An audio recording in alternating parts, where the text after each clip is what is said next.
Taktik perang Rusia di Ukraina, di mana Rusia bergerak mengepung dari 3/4 wilayah Ukraina, sangat menarik untuk dibahas kali ini. Kalau teorinya, Putin mengatakan 4 hari Kiev harus jatuh dan menggantikan pemerintahan Zelensky dengan pejabat pro-Rusia. Ternyata, gallant people of Ukraine belum bisa ditaklukkan dalam seminggu invasi terlewati. Kembali ke taktik perang Rusia yang memagari agar asing tidak bisa bantu Ukraina. Bahkan, 1 bulan sebelum serangan Rusia, Bosman dengan rinci menjelaskan bahwa di awalnya Rusia memastikan Eropa Barat dan NATO tidak akan bisa menjalankan counter strike dari darat ke Ukraina. Mereka NATO harus lewat Belarus termudah menyerang Rusia di Ukraina, yang dunia tahu bahwa sudah dipastikan Belarus adalah milik Rusia. Maka Belarus dibuat konflik dengan Polandia. Pasukan bayangan Rusia masuk lama ke Belarus menyiapkan sarana konflik di sana, yang akhirnya ribuan orang diusir dalam tanda petik dari Belarus ke Polandia, sehingga terjadi krisis di perbatasan Belarus dan Polandia.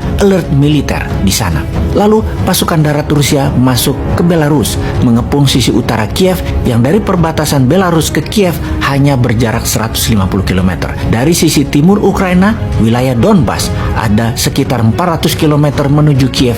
Pasukan darat terbesar Rusia disiapkan beserta pasukan udara Rusia. Pasukan laut dan darat dari sisi selatan Ukraina lewat Crimea. Kode pertama, gerakan separatis pro-Rusia menghajar Donbas. Kiev diam saja. Lalu esokan harinya, pasukan Rusia dari 3 penjuru gaspol menyerang dengan satu tujuan: menaklukkan gedung pusat pemerintahan dan menggulingkan Zelensky, presiden Ukraina saat ini. Pasukan darat, ground force, dilindungi pasukan udara, drone, dan artillery roket. Strategi militer Rusia sebenarnya strategi klasik, sudah bisa dibaca, tidak ada unsur surprise. Melancarkan serangan kota satu arah, Kiev mengepung pusat pemerintahan. Sama persis ketika Rusia menyerang Wolfpack markas Hitler di tahun 45. Sama persis ketika Amerika menggulingkan Saddam Hussein. Sama persis seperti Amerika serang Libya, menjatuhkan Gaddafi. Persis sama, hanya sekarang peralatannya makin modern Rusia punya. Kita mereview sejarah perang sebentar.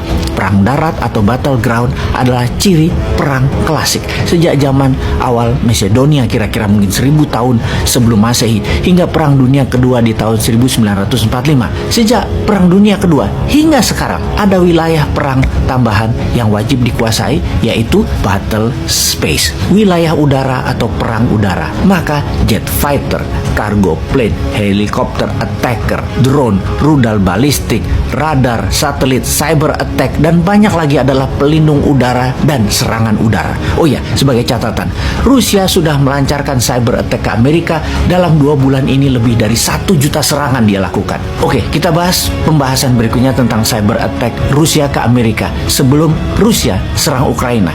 Kemudian ada yang namanya perang gurun, perang hutan, perang kota, perang laut atau naval war, dan lain sebagainya. Desert Storm di Januari 1991 adalah perang gurun. Mel di Libya di tahun 40-an adalah perang gurun.